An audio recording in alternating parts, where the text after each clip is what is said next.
Welcome to the Mobile Cyclist, the show that brings you the best of bicycling's people, places, and things. I'm your host, Anthony Barr. In part 2 of a special 3-part episode, I'm continuing my ride across Missouri on the Katy Trail State Park. The trail is built on part of the former Missouri-Kansas-Texas Railroad, or MKT, hence the nickname Katy.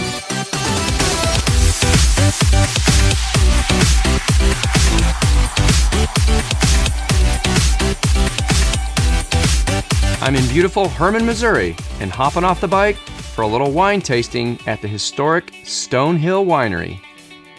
Just wait till you look inside these wine cellars. Sales Associate Steve Brown. Tell me a little bit about how the state is set up. Well, we are actually the oldest winery in the state of Missouri. We were established in 1847. We're the second largest winery in the state, and we are, more importantly, the most awarded winery in the state of Missouri. The owners today actually purchased the winery in 1965, basically has restored Stonehill to its original glory. So the cellars themselves, how did that originally come about? Well, our cellars are actually the largest series of vaulted cellars in North America. It took them 20 plus years to excavate, and they were hand excavated. The incredible cellars were definitely the highlight of my tour. They are used for both wine production and aging. In that first cellar, that's mostly where we age our Norton wine. Then adjacent to that is our 6,000 cellar. That was the one with all those massive stainless steel tanks. That's basically where we do most of our production work. And our last small cellar, the little cellar, contained the original grape press from when Jim and Betty Held actually purchased the winery in 1965 and started the process of bringing Stonehill back to its glory. Their award-winning Norton wines are made from the official Missouri State grapes of the same name, such as these new grapes sitting right in front of the main entrance. How far are you from the Katy Trail? We're only a couple of miles from the Katy Trail. Just come in Highway 19 right into town. After some wine tastings, do you notice any wobbly bikes trying to go back down the hill? Well, the secret there is going back down the hill from here. The views and the wine are definitely worth the short uphill ride to the Stonehill Winery. Steve, it's been fun. Prost. It's good stuff. All aboard? With your bikes, of course. I'm taking the Amtrak from Hermann to Jefferson City. So I'm here with Jeremy Walls from Amtrak. I'm getting ready to jump on a train. We've been accommodating cyclists since the inception, 1972. It's only become popular within the past 10 years. Go to Amtrak.com or any staffed station to book you and your ride. What's the cost to board a bike? It's a $10 flat fee, whether you're going St. Louis to Kansas City or just one stop like Hermann to Jefferson City. The Missouri River Runner can accommodate approximately 4 bikes per train car. Barbara and her husband are frequent bicycle-toting passengers. We usually start our trip in Clinton, Missouri, and we ride to St. Charles and then to St. Louis, where we get the train back to Kansas City. The train is lovely because you can just sit and relax, and there's lots of space. And a couple years ago, they opened it up for bicycles, so you can take your bike, and they're happy to help you get it on, and there's space in the car, and you can just ride back. Plenty of cyclists going the full 240 miles opt for a break aboard the Amtrak. The backpacking, going the whole trails, we see them 7 days a week during this time of year. When the weather's nice, they're out and riding. Better go get my bike ready to go. Sounds good. All right. Thanks, Jeremy. You betcha. Next up was the capital city of Jefferson. Folks coming off the trail can cross the Missouri River and access the capital city by way of the spectacular Pat Jones Pedestrian Walkway. I met up with Bill Bryan, director of Missouri State Parks, to learn more about this awesome structure and what the Katy means to the state and its communities. What was the original idea to sort of spawn the whole idea of the trail?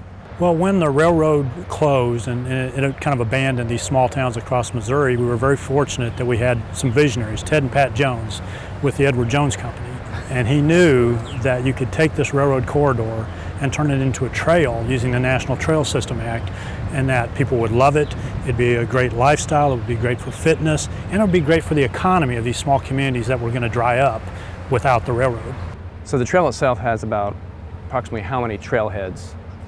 We've got 26 trailheads. Each one of those trailheads is located at a community along the railroad and along the trail now. St. Charles, kind of at the eastern terminus, is part of St. Louis, and then you travel across a lot of small towns, and you can experience the rural countryside, kind of step back in time. And then you also get to visit really vibrant places with lots of nightlife, like Columbia, and here in Jefferson City, the capital is a Katy Trail town, and you go all the way across the state to Clinton, Missouri. In addition to the main trailhead towns, there are several connectors or spurs, enabling more communities to access the Katy. As Bill explains, the possibilities are exciting. Right now, we're adding 47.5 miles from Windsor to the Kansas City area along the Rock Island Railroad corridor. You could pedal all the way from St. Louis to Kansas City. What a great vacation. Watch the Cardinals in St. Louis and watch the Royals in Kansas City and have some great barbecue to finish your trips. So speaking of the spurs, I'm looking back here. Tell me about that really cool structure. That's amazing. There was a partnership between Jefferson City, between Pat Jones and the Department of Natural Resources and the Department of Transportation. We wanted to make the capital city a Katy Trail town. So we had to get folks across the river. You've got high-speed traffic and there's not a pedestrian or bicycle lane on that bridge. So we wanted to make that happen. We designed a pretty unique structure to get people up to the high level of that big bridge and across the Missouri River. Got a little bit of time, hop on the bike, short section of the trail? Yeah, always. Let's go. All right, thanks Bill very much. Let's do it. Thanks, Thank Anthony. you. Bill not only has an incredible knowledge of the history and geography of this massive Katy Trail system, he and his team at Missouri State Parks run a first-class outfit, maintaining and sustaining the connectivity to more communities across the state. Folks, it's been a long day, so I'm heading into town to grab some dinner. Folks, I'm at Prison Brews Microbrewery in Jefferson City, Missouri, but I'm trying to bust into this prison. So I hear they have great food, great brews, and I hear they have a bocce court. I gotta try this out. I'll see you in a few. Owner Deb Brown told me the story behind that catchy name. So, Prison Brews, tell me about the name. Well, we're 2 blocks from the old Missouri State Penitentiary, and it was closed in 2004. When we found this property, since it was so close to the prison, we decided, Prison Brews, it was a great name. It was a fun theme that we could do lots of things with.